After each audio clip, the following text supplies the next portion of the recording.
mentioned that, summative examinations, it is a written exam. And so, Mr. Njegere, I'd like to then talk about this idea of summative examinations. They still form a huge part of the grading system under CBC, and I thought one of the reasons of going into CBC was that it would be less focused on examinations such as these. Perhaps you could speak to us about this, because we had this over-reliance on examination as a way of gauging understanding and competence, but we still see elements of that in CBC as well. Okay, thank you very much, Yvonne. From the outset, and using global standards in assessment, there is no system in the world that does pure formative assessment. Mm-hmm. There is always an aspect of summative assessment.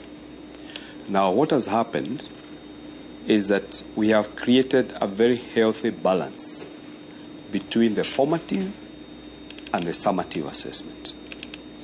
So if you are to take formative assessment to be assessment for learning, so that while the learner is still within the system or within the cycle, if it's primary or junior or senior, there is an assessment that is helping inform how the learner is progressing and feeding back to the learner and helping them to improve on the areas where they need to improve.